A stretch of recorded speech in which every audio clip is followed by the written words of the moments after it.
Hi guys, Bran here. I know this isn't usually how we do the late night by daylight stuff, but I want to let you guys know it's going to be slightly different this time around.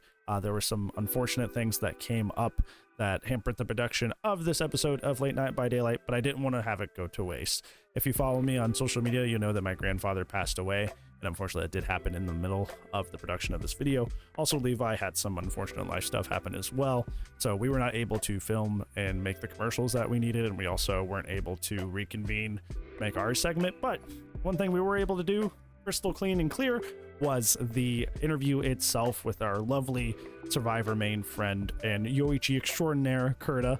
So there's a lot of great thoughts and things in this, so I just didn't want the episode to go to waste. But unfortunately, we weren't able to make the stuff just the way we envisioned it. A lot of life stuff that happened in the same time. There's also a lot of stuff in this video that's very like kind of outdated now, because obviously we did that back during the tail end of Chaos Shuffle. But with Resident Evil 2 V8 coming out tomorrow, I didn't want that to be super outdated. It's already outdated, but we didn't want it to be super outdated. So there's some things, some references to like Chaos Shuffle in this interview. It's not a big part of it, but yeah, I won't ramble too much longer. Enjoy the interview. And once again, sorry for the weird format this time around. All right, with that out of the way, it's time to finally introduce our guest for this evening. Tonight's guest is one of the new up-and-coming big Survivor main content creators and one of the 5 Yoichi mains that exist out there, the amazing, the awesome KURDA. Hi. Before we get too carried away here, what pronouns would you prefer to go by today? I use she, her pronouns. She, her? I don't even know her. And where can the audience find you regularly? You guys can find me most on Twitter. That's where I yap the most. My handle is at KURDA with 2 U's and 2 A's. I also stream on Twitch at KURDA, just KURDA. I have TikTok under the same handle as my Twitter, which is, again, KURDA with 2 U's, 2 A's. And I also post on Blue Sky, but not semi-active, not gonna lie. That's mostly where you want to get, like, my updates when I go live. That's kind of it. Awesome. Well, Late Night by Daylight is a space where we like to have creators and other personalities air out anything that's been weighing on them with the game, whether it be characters, perks, add-ons, items, community issues, etc. All that we ask is that if it involves other creators in a non-positive way, that those creators remain anonymous. So, with that out of the way, I'm going to ask you what's on your mind. And I know you said you had a lot. So, whatever you feel like starting with. Do I? All right, well, I'm just going to preface this by, like, saying, like, I'm not, like, the, you know, say-all, end-all of Survivor mains. This is just my experience. I do have, like, I have 6,000 hours in Dead by Daylight, right? I just hit 6.2K. I am. Nice. 95% of that is in Survivor. I don't play Killer. If I play Killer, it's Pyramid and that's it. So, I know, I really, really try to, like, not come off like, you know, entitled Survivor main, you only play one side. What does your opinion matter? You know? And if people disagree with me, I'm not going to take it to heart. I like hearing different opinions. I like hearing different sides of it, because that's what's like, that's kind of like what the space is about, you know, learning and growing. Like, where do we even start the Survivor main experience? I will say that I do think that the fact that you are so open-minded and not so aggressively tribalistic with the fact of the side that you made does make you a very entertaining streamer for the Survivor side, because usually when I go into a lot of like Survivor streams, it's very much kind of like the opposite, where it's like, yeah, all killer mains are bad, screw them, blah blah blah, their experience doesn't matter, and it's just like really off-putting. Yeah. Like, I don't if I think ever... Oops, sorry. Go on. No, I was just gonna say, like, if I ever like do that, I'm doing it like as a joke. Like, I'll do the nerd voice and I'll be like, oh my god, toxic fucking killer, I can't believe they're slugging for the 4K when the Survivor's right there. Like, it's obviously a joke. Like, I know when it's normal for the killer to camp, to tunnel, to slug. If, like, it's very easy to tell when, like, it needs to be done and when they're doing it maliciously, you know?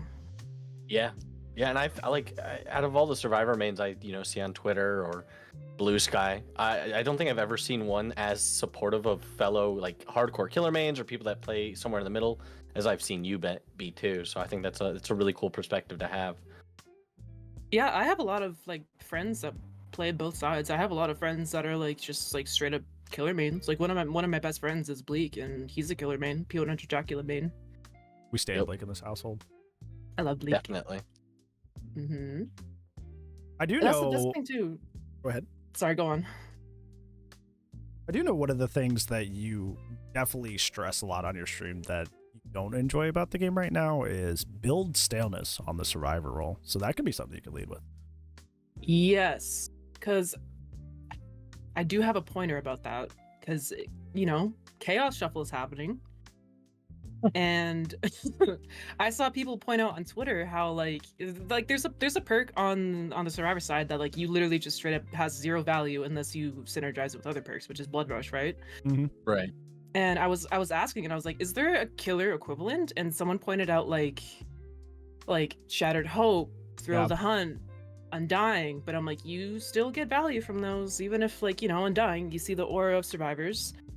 Shattered Hope is a 50-50 either way. In my opinion, I think it should be base kit. It's a very like it's literally like just gamble the perk.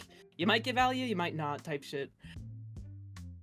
And I don't know. Like ever since I started playing Chaos Shuffle, I say this on my stream all the time. I do not enjoy Chaos Shuffle on the survivor side. I only play it on killer because I noticed like there's so many survivor perks that just kind of do like a whole lot of nothing compared to killer perks. I feel like I see a lot of killers get like value out of their builds, even if it's perks that they don't usually run.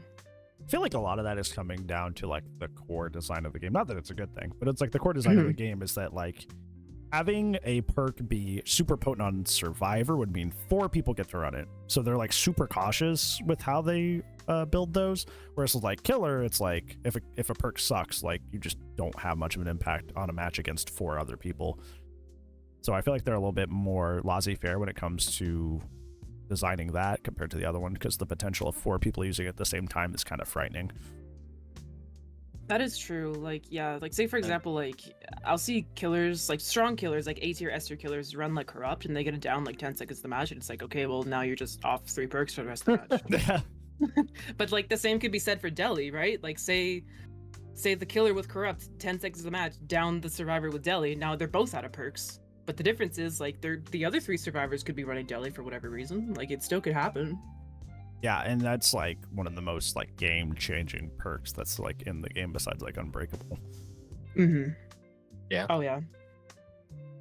I was playing a game the other day on Gas 7 in Chaos Shuffle, and I hooked somebody by a door, and they were the last guy.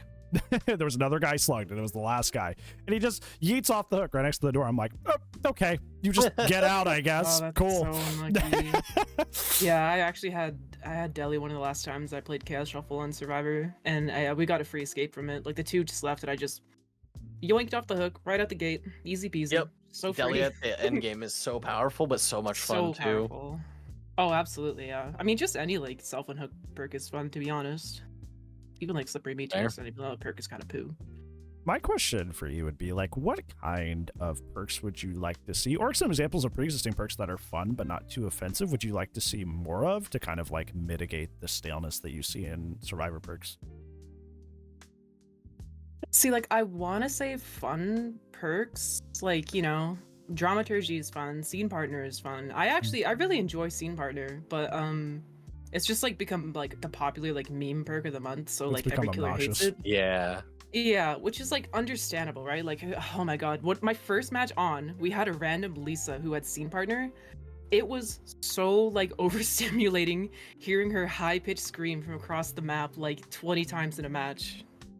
I had a Steve goal match on Toba one time, and my head wanted to explode. Oh my god, on Toba, rough. Yeah, that sounds like noise overstimulation simulator, worse than like Doctor. Yeah. Yeah, my thing is like, okay, so here's what happens is like I'll play DBD for like an hour, and like we'll be rolling the killers, right? So I'm like, okay, I'm gonna switch up my build, I'm gonna like ease off the sweat, take off decisive, take off like whatever. I mean, in my opinion, the sweatiest perk I run is just like decisive and like deja. I'll just take those off or whatever, like just play more chill. Yep. And then you immediately go into P100 Blight, Lethal Barbecue, Pain Res Grim, like just the most like oppressive shit. And it's like, well, I can't like run like a silly goofy build if like now like the sweaty killers are coming out, and that's how it happens every time. Every time I take off decisive, I get tunneled. I think it's a war of attrition. It seems like some nights where even if you're having like a few nice matches, you'll try to kind of match that energy and go a little easy yourself, and then out of nowhere you get the P100 Blight, or you get the Swift like 4 Shoulder the Burdens, or something crazy, and then you want to up the ante because you don't want to have a horrible time too. Yeah. Absolutely. And that like that's what sucks is because I do want like more fun, goofy builds, like, you know, like leisure builds. But every time you do that, the killers like kind of pick up on the fact that we're not running like, you know, super strong stuff, so they take that for advantage, which I don't blame them. Like, why not? Like, why would you not tunnel the survivor that doesn't have OTR, DS, dead hard, you know? Like, just of course you're gonna tunnel the person who has no anti-tunnel if you need it. Yeah, it's like it feels both on Survivor and Killer. It's just like the game is like if you have to like slot, it feels like 2 perks that are meta at the very least, because you're going to end up in those situations where you didn't bring 2 slowdown, or you didn't bring an exhaustion perk or a game-changing gen perk, and then you get that sweaty guy that you can't beat without him, and that feels bad. Yeah. It's basically just like who can out perk each other. That's what DBD feels like most of the time. Yeah. It doesn't feel like I get beaten by skill or that I won by skill. Sometimes it's like I just won because I have decisive, or like they just won because they got like their last grim stack and they see the obsession. Now the game's just over. Yeah, I think that's one of the biggest flaws that DBD has, and it's one that they directly profit off of, is like having the perks be so wildly impactful to the game. Is it's a product that they sell. So it kind of benefits them to have perks be kind of unbalanced. But I do love this conversation, but we do unfortunately have to cut to a commercial break. So yeah, don't change that channel on YouTube, I guess. Well, if you find a way to do that, let me know. But yeah, anyways, commercial break time.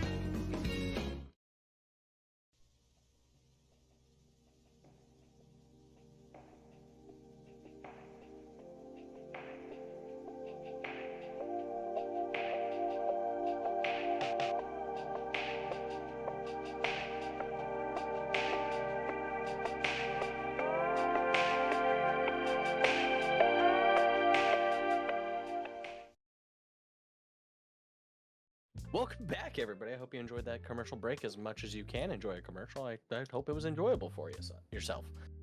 So KURDA, I have it on good word that you have a really interesting theory on why survivors are currently playing the way they are, in a way that maybe some people might find boring or uninteresting. I do. I'm putting my tinfoil hat on right now. Because hear me out. So we all know, like, majority of the time, like, both sides can play pretty boring, right? You know, like, on the killer side, you get, like, killers that are run, like, full stack slowdown. On the survivor side, you'll get, like, sprint burst, dramaturgy, lithe, finesse. Like, all those just, like, hold W, make hella distance perks, which, like, I don't blame them. They're good perks. Like, finesse lithe is so frustrating to play against. Oh, yeah. But, like, I think the reason like survivors do that nowadays is because like the killers actually like kind of like condition them to do so. Because if you think back to the 3-gen meta, you know, Eruption, Skull Merchant, Knight, I don't know how much Survivor you guys played back then. It was like every match. Killers would not chase you. All they would do is go in a circle to their 3-gen, kick the gen with Eruption and pop usually, or whatever else. Like, they usually just, like, run Surge on the off chance they get it down. But they wouldn't chase. They would just gen patrol, kick gens, shove you off the gens, and the Survivor counterplay was just, like, hold W. Pre-run, hold W away from the generators. That's all you could do. Take the hit, run away to the other side of the map, find another Survivor to heal you, come back to the gen, get, like, 5% progress on it. By the time you get 5% progress, the killer comes back and kicks it again with Eruption. That's all they did. So I think we dealt with that meta for like way too long, to the point where like it actually like brain rotted survivors' brains. Like they just straight up forgot to learn how to loop, because they were like, I haven't been chased the last 6 months while these killers are kicking gens. I don't know how to loop anymore. So I think that's my theory. I think that all they know ever since that meta is just like hold W and run away pre-drop. That's really interesting, because I've noticed, at least in my games, that like I'll come across survivors that are really good about holding W, or, you know, chaining pallets, and that's all they're really doing, but they're not actually able to hold even basic loops, and like loop a tile very well at all recently. So that's an interesting theory. Funny thing is, I've had a couple instances in my Dead by Daylight career where I have like kind of ended up actually being 50-50 killer and survivor, which is funny. It's usually because a group of friends get into it or a partner gets into it, and I'm like, okay, I'll play with you. One of my eras was right before the Overbite Eruption meta got really popular.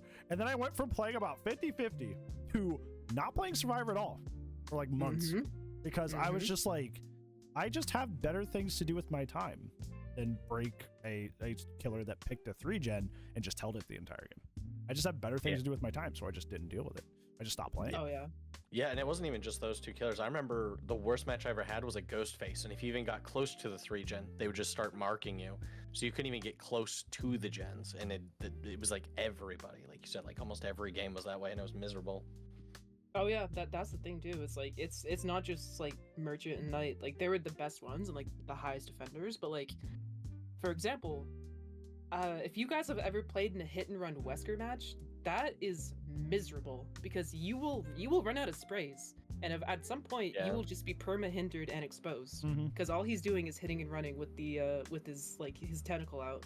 Same with Wraith. Wraith hit and run was sloppy. Like he was really good at that. He could just like move to gens really quick.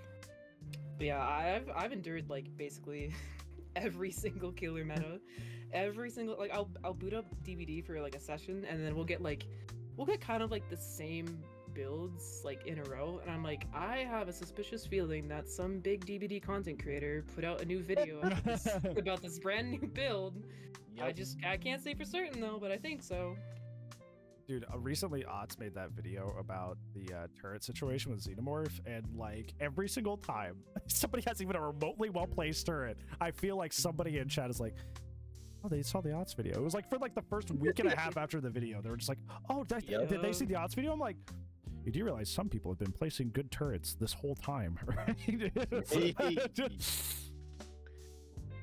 I got that when he released his Sluggularity video, the one with the 2 add-ons. Yeah, I remember that. Yeah. That week was awful. I was at the point where I just DC'd when I loaded in seeing that ball in my back. I'm like, I can't anymore. I need variety. I need to stop seeing Singularity, please. I think one of the lovely things about having YouTube mostly on discussion is that like I have no motivation to make super busted build on Xenomorph and then just like make people miserable for a month. You know, just like suddenly you just get a Xenomorph running 3 slowdown and then funny perk and then just wreaking havoc. Yeah, basically. Like I do like consuming that content. Like, you know, it's like, oh, like okay, I didn't know that this perk was like so good on this killer before. But when it becomes to the point where like that turns into like that's all my matches are for a week, then I'm like, okay. How about we make just like a general build that can work for everybody, so I don't have to go against like the Singularity for the entire week, or I don't have to go against the Ghostface for the entire week, or whoever the killer of the week is. I do think that a lot of that, unfortunately, is just that like DBD is very much built into I want to win at all costs, and a lot of people just play into that. It's like, okay, well, my content will do good if I make this video is like, this is the most undefeatable Xenomorph build. It's like everybody who plays Xenomorph will now watch this video and then we'll run this build, and when it's a very easy thing to Google. It's just like strongest Xenomorph build 2025. Yep. So it's just like it's easy and it works, but like I don't know, I think the game's just kind of generally built in a way that not just recently but just in its whole history of like, I want to win with the least path of resistance. How do I do that? And some people just profit off of that, And it's both sides too. It was Hens who released the video about dramaturgy, like finesse. Yeah. And I've seen that. If we ever had randoms in our lobby, 9 times out of 10 that week they had that build. Yep. And I would watch like my friends like stream killer, and like that's all they went against is that build, and I'm like, wow, that is something. It's so funny because I remember survivors would say finesse was underwhelming or sometimes outright bad. Sure. And I playing Xenomorph, who my whole thing is the tail attack, there's so many tail attacks I just suddenly started missing because like I profit so much from people being in a locked animation, vaulting through a window. And suddenly they were just making it through the window, and I'm like, well, I think it's pretty good. Yeah. But then Hens made the video and suddenly everybody was running it. It just messes with your muscle memory. That's why everyone was like, up in arms about the MFT meta. It messes with your muscle memory like completely. Obviously, like MFT meta, whole different like, can of worms to open. But I am not a finesse enjoyer. I hate going against that perk. Every time I'm like using my like, punishment at the dam, where they're in an animation lock, and I'm like, if you didn't have finesse, that would have hit. If you didn't have finesse life. Yeah, again, it goes back to you feel outperked, not outplayed, and you feel a little robbed. Exactly. So, as a survivor main, and somebody who's like kind of identified that maybe potentially some survivors have kind of forgot or lost their way on looping because of the meta we came from a year or two ago now. Do you have any tips for any survivors like that, or any ideas about what could like potentially fix that issue? So here's the thing: is like, I could recommend perks, but like they would have to be training wheels that you have to eventually take off, right? Like Right. I genuinely do think Scene Partner is a really good like aura reading perk to like see a Scene Partner or an Object of Possession to see how the killer moves through the tile, like see where they're moonwalking, see when they double back, that type of thing, and windows of opportunity to like see the palette stuff. I know windows is a hot topic. A lot of people don't like it. I personally myself, 6,000 hours. I have no need to run windows anymore.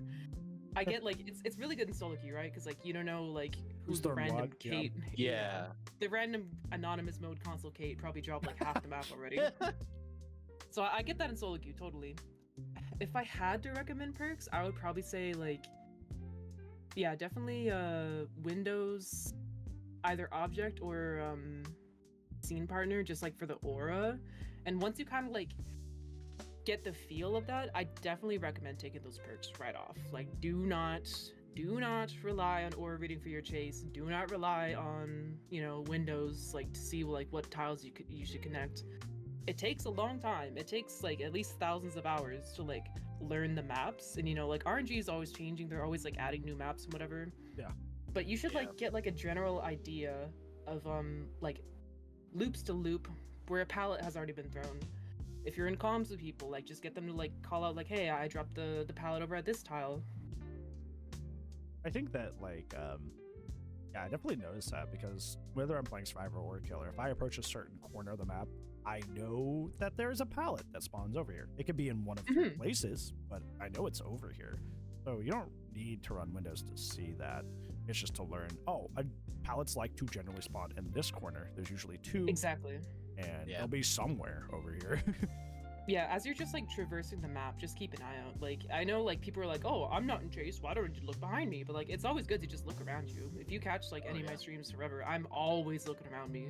So like, you load in, just like peep your RNG, look at what tiles you have, look at where the pallets spawn, maybe like look at where your teammates spawn, so you can like take note, like, oh, they spawned over by Shack and I spawned over by main, and they're getting chased at Shack, maybe they drop Shack pallet. Just like keep stuff like that in mind.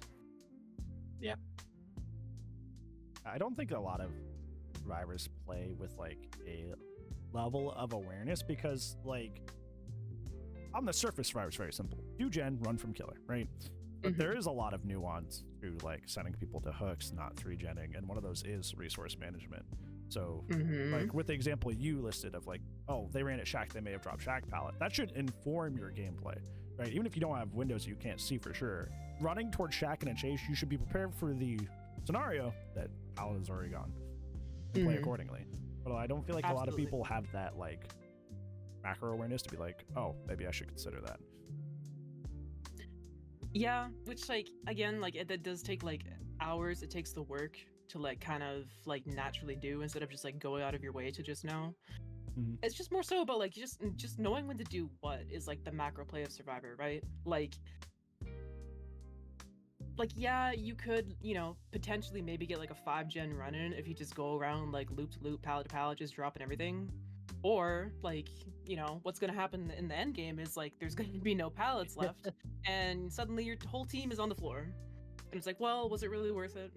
Yeah, I think that I notice a lot of people do play that way, and it's more from a sense of like, I want to survive and not like we're all gonna get out in terms of an objective. And I think that's what inspires a lot of people to just kind of like chuck resources and not think about it, is because like even if I have that 5-gen chase and my whole team gets slugged out, if I can like hide behind this corner and they all get hooked. Maybe I get hatch. It's like, I know, yeah. as long as I get out, that's fine, which is unfortunate. It's more on the rare side that it happens, but like if I ever do get like a 4 or 5 gen run in and I die, but my team gets out, that's a win for me. I don't care. Oh, yeah. I'm not one of those survivors that are like, she chased me all game, I deserve to live. I'm like, I don't care. That was fun as fuck getting chased the whole time. What a rare occasion. Usually I'm like the little gen jockey half the time. Oh yeah, totally. There's like a small part of me that is like kind of excited when I get tunneled, you know? Now if it's like a Dracula that's hitting me right off hook and like 2-tapping me, that's probably not very fun, but getting the chase the whole time, like I probably won't make it out, but at least I did something the entire match and didn't have to sit on the gen. I have that same feeling.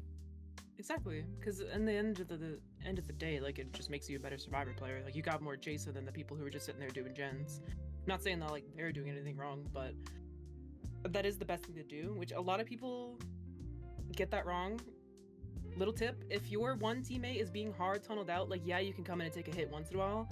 Don't have the whole team running in to take hits and downs. Please, for the love of God, just crank out the gens. That is the best thing you can do in that scenario, because now you went from potentially like a 1k to a 3 out to like most likely a 3 or 4k. Wasn't that happening on my stream to me? Like people were trying to protect me, and even you were like, no. Yeah, I was watching that one, and I think you were like making comments about people like getting on gens, and I was like, yeah, you can just get on the gen. Yup, especially if you have an anti-tunnel, just extends it way longer. It's the old adage that sometimes altruism kills, you know? Like, it's good here and there, but a small thing goes a really long way, and I think we all kind of want to be that really cool person in the 5-gen chase or the savior of that teammate, and sometimes we kind of condemn the rest of the team for it. Absolutely. You just gotta, like, know the time and place. Like, if it's, like, a basement camping, like Hag or whatever, like, that is doable. It's gonna be tricky, but it's doable. But if it's, like, a basement camping, like, Ghostface, Myers, Bubba, Billy, like it's GG's. They're just down there to rot now. They get their 1k. Everyone else just go. Nope. Yeah. Well, that was a very, very interesting theory that kind of bled into some other topics, but you know, that is the point of a talk show, is that we talk to each other. But also, we got to pay to keep the lights on. So we have a commercial coming up. So yeah, don't go anywhere. And if you do, I hate you forever. I'm kidding, but seriously, don't go anywhere. Welcome back, everybody. Hopefully you haven't been gone too long. Hopefully I didn't turn the channel off. Well, if you turn the channel off, then you wouldn't be here. Anyways, we're back with our lovely KURDA, and we were talking in between the commercial break here that one of the misconceptions that KURDA has about KURDA believes that a lot of people have about Survivor is that it's a fairly easy role. And while it's easy to get into, there's a lot of nuanced stuff to it that makes it kind of difficult in terms of especially the macro side of things. So what are some of the things you believe make Survivor more complicated than people give it credit for?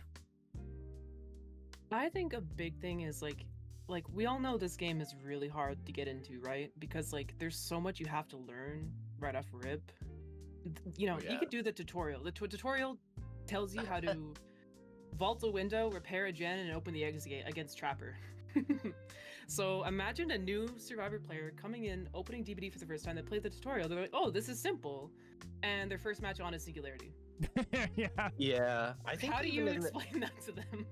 I think even in the tutorial, it teaches you to hide in lockers when you hear the killer coming, if I'm not mistaken, and to purposely slow vault so you're quiet. So it's actively teaching new survivors to play stealthy and not fully learn the game too, which I think also hinders their growth. I mean, like hypothetically, if skill-based matchmaking in MMR was working how it should be in this game, but it's not, sadly. Yeah. If it's a new, like, fresh install, they should be going against like that 5-hour Evan who has yellow agitation, you know? Yeah, oh yeah. But they don't. More likely than not, they're going to be thrown into a match where they do not belong. I think a problem with a lot of that is because a lot of people are brought into DBD through their friends. So they're like, oh, hey, my 2K hour friend wants me to get into the game. Let's play together. So they give you somebody for the 2K guy. And this little Meg who's wearing the default clothes is like, why is that guy running so fast? Why is he orange? And it's not just new players, right? Like we've talked about different DBD metas, and like I have my partner and my roommate, and they've played DBD longer than I have. They've been playing since I think 2018, 2017. And the game changes a lot. the last time they played regularly, Spine Chill was the meta. So like even returning players when they're coming in to check out, oh, Chucky's put in the game. Oh, they're adding another Resident Evil chapter. They come in and the game is completely evolved. And there's, that same issue for them as well. They don't know what's going on, and they load into like a match with Singularity, and they came in to play against Xeno. And there's 80 new perks and a new status effect, this new killer, a new map that like has in so many sounds. It's mind-boggling. So yeah, I think it's rough for even more than just new players. Absolutely. And like, this isn't like, to discredit like on the killer side. Like if you're a new killer, like, yeah, you're not going to know all the survivor perks, but like, let's be honest, at some point you're just going to run into like the same pool of like 10 to 15 perks, because like that's just how the survivor side is. Like there's just not a lot of perk variety. But like for people to say like the survivor role is just like brainless, I have to heavy disagree with. Like, yes, it's the easiest role, it's the easier role between the two, but it's not brainless, because you got to think like every time there's a new chapter or whatever, you got to learn the killer power, you got to learn their counterplay, you have to learn their cooldowns, you have to learn their add-ons, you have to learn what their perks do, and you have to do this like how many times, like 3, 4, 5 times a year, how many times they like release a new killer, Yeah. So I don't think it's like, I just think it's very like discrediting to call the role brainless when like we also have to equally like learn all that counterplay for all these killers that we go against, and keep that in the back of our mind at all times, being like, oh, it's a Nemi, like I'm gonna play this match like this now. Oh, it's a Hag, I'm gonna play this match like this now. Like back during the like Frank Weave meta, which side note, it was very, very cruel of the devs to make the Frank Weave meta a thing during the anniversary event when I'm trying to stock up with my anniversary items. Behavior, do better, because that was cruel. But it got to the point where like I would load into the match, the first thing I would do was drop my item, and like I would say like 6 out of 10 times they had Weebatune in. Mm-hmm. Yeah, it was really popular. I remember that. I feel like not even just in the sense of like all of the killers, but like being tremendously good at Survivor takes like so much more, because killer is like chase Survivor quick, control gens, which is like very like, that's a very rudimentary way to put it, but that's essentially what you do. Survivor is do gens, but don't do them too close, because then you 3-gen. I'm gonna go get the save. Actually, no, I'm injured. You should go get the save. Okay, I'm gonna chase, and I just threw that pallet, but I shouldn't throw this next pallet, because then this whole side of the map is a dead zone. Like, there's a lot that goes into the greater macro thinking of playing Survivor that, like, once again, it's not taught to you in the tutorial. So you're just gonna have to like learn the correct way to play as a team on Survivor, rather than just playing by yourself. Well, and there's even like that content creator, Mr. Taterhead, right? And he shows like how to chain tiles, and a lot of this is stuff I've never even seen other survivors do. Like there's so much complexity on even just where you're pathing, how you handle certain loops, like beyond like, oh, I'm gonna loop around as many times as I can and then throw a pallet last second. Like there's a lot of depth to dig into there, on top of, like you said, the macro play of like, okay, even if I know what I'm supposed to do, I need to figure out where to do it and like at what timing and at what point. So yeah, there's a lot going on. Absolutely, yeah. The macro is like, I would say like learning Survivor 101 is like, you learn to loop, right? And then you learn macro second. Macro is really, really important, but like, it's just like when you tell someone like, oh, you should learn macro, they're just like, what does that mean? Like, I don't like, what is that? And I'm like, I don't know how to explain it to you, because like, it's just like something you learn over time.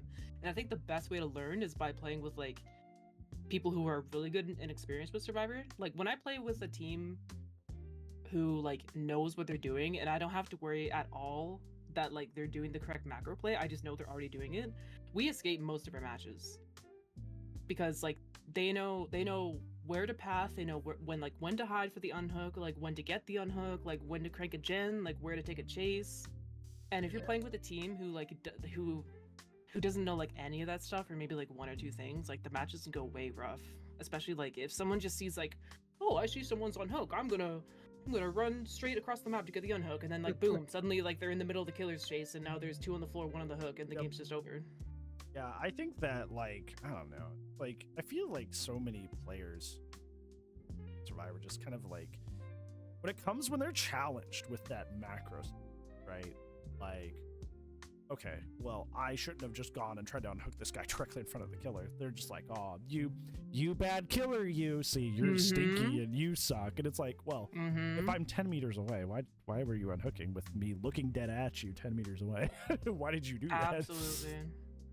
I've played with like a whole like whack of like, you know, friends and just like people I know of, like community members of different communities like throughout the years. And I'll play with some people where like they do a major misplay on their part, but they blame it on the killer. And I'm like, that is just like, that's just not true. And you're gonna probably keep making the same mistake because you can't recognize that it's you that made the mistake, not the other side. I unfortunately have found in my experience playing this game that a lot of people that will have very like negative and angry opinions about Survivor from the killer perspective, when they get on Survivor, they make a lot of those mistakes, like just like dropping the pallet and getting hit anyway, unhooking directly in front of the killer, or 3genning every time. Like they will make those mistakes that they're like, oh, Survivors suck and I hate them, and it's like, well, you can't even play it at all. It's like, you know, to circle back to that, it's people who like want to claim that Survivor's so easy, and it's like, okay, hop on Serve with me. Let's see how long you last in Chase. Let's see how good this match goes. Because you want to say Survivor is so easy and brainless. I would gladly take a killer main and put him in the Survivor role and see how that match goes. I think it's funny because, like, in theory, that works. Like, people are like, oh, Brian, you're not that bad at Survivor. I'm like, I'm just doing what I know is irritating. like Yeah. if I'm the killer in this exact situation, what would piss me off the most if it happened right now? And then I do it. So it's not even like a bad thing. It's just like people get so lost in the tribalism that they're like, nah, it's easy. Yeah, heck those guys. And then they actually get prompted to do it, and they kind of can.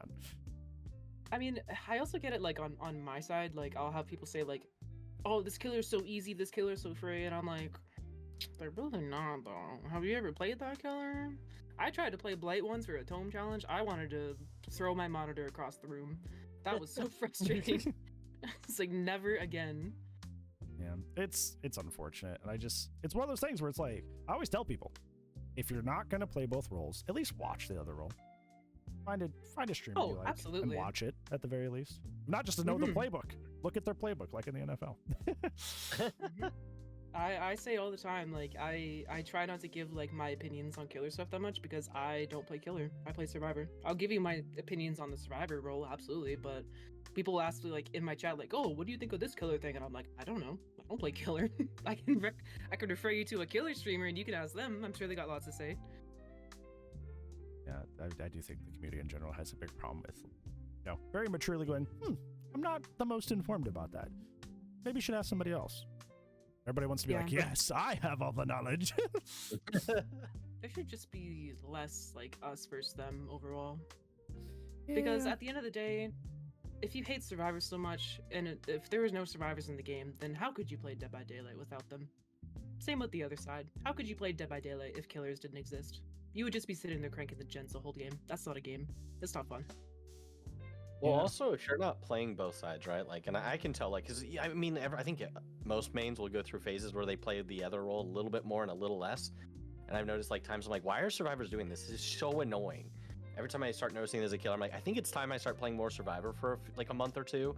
And I start going, oh, okay, I kind of see what's going on here. I understand. And I think a lot of players just don't really take the time to pause and be like, okay, wait, there's got to be a reason for these things to happen that are kind of frustrating or I think are easy. So let me jump to the other side and like really see. And it's not something we're constantly doing.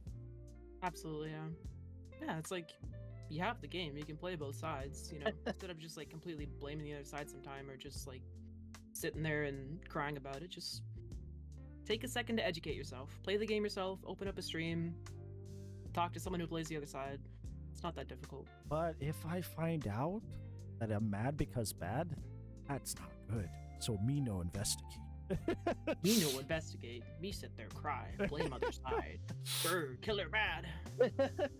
I think that could. I mean, it's fine to get frustrating, or get frustrated, right? Like I just last stream, I got really frustrated at flashbangs. I have for the last few. I've been seeing them crazy, and I got really frustrated. But afterwards, I've talked to a few Survivor mains asking, what can I do? Like what's my better counterplay here? I've even asked. I think I talked to Bran about it last night. I think before you really start blaming somebody or really getting upset, you really have to do that investigation. Say, wait, am I just misplaying here? Am I in the wrong first? And that's that inward look is hard. Yeah, I mean, it is hard, but like, you know, video games are frustrating.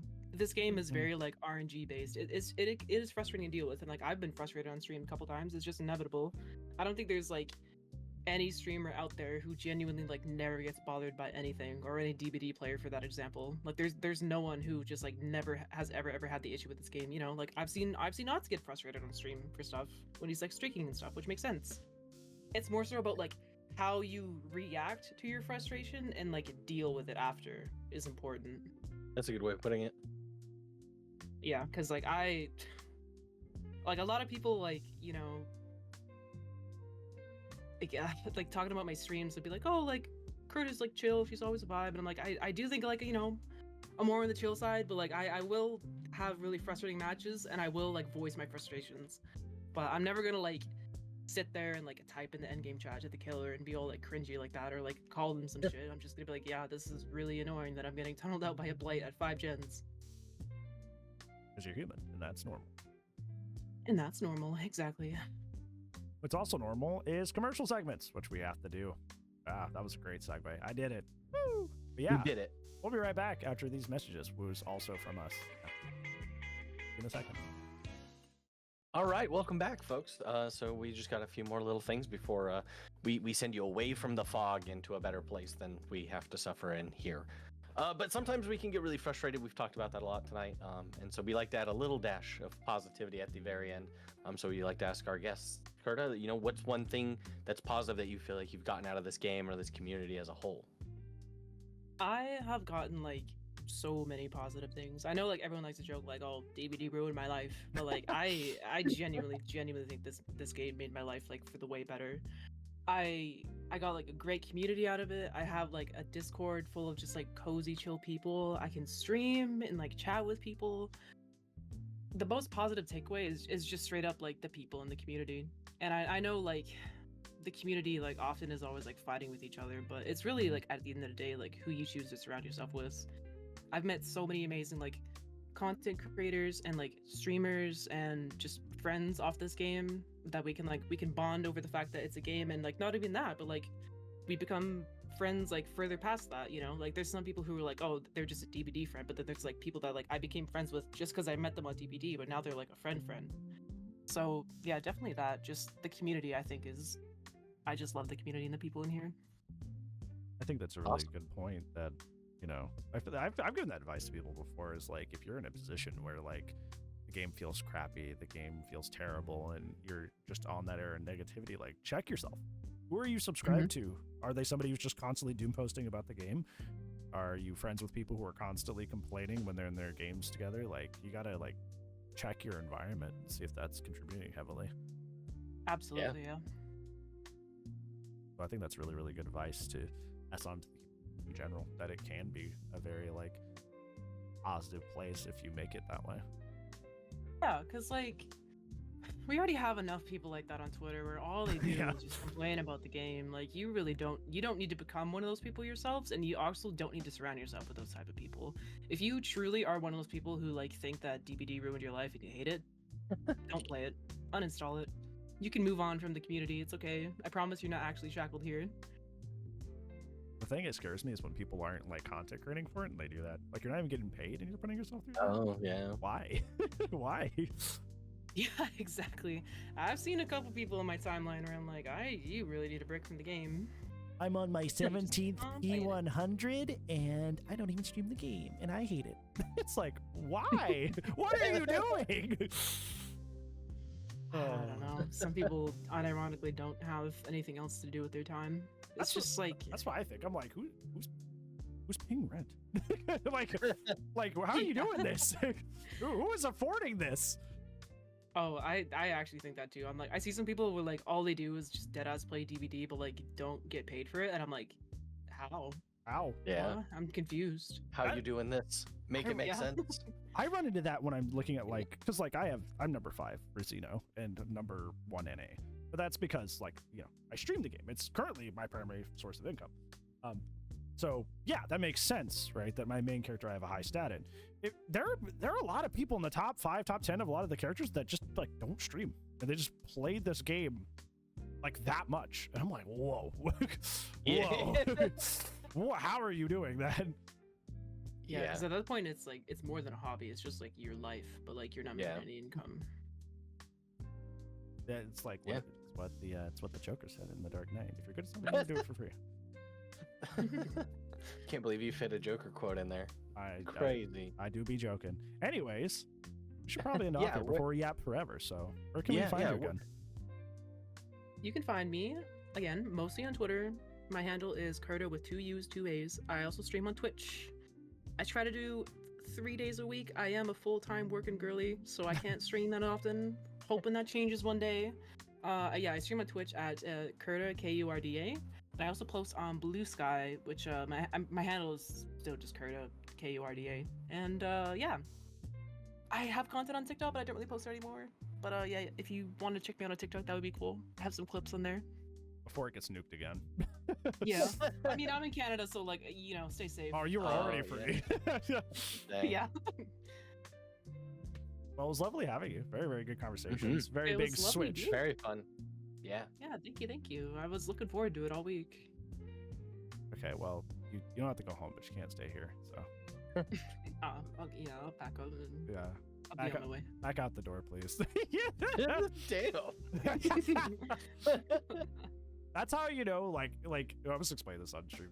Like, people that I'm like cordial with, I'm like, hi, how's it going? Like acquaintances. I'm very polite. The more I like you, the worse it gets. The more I'm like, get out. I totally get that. When you're like homies with people and you're like, you know what? I can be kind of a butt to you. All right, everybody in the audience at home, say goodbye to KURDA. Everybody say goodbye. Goodbye. Bye, everybody. Thanks for having me.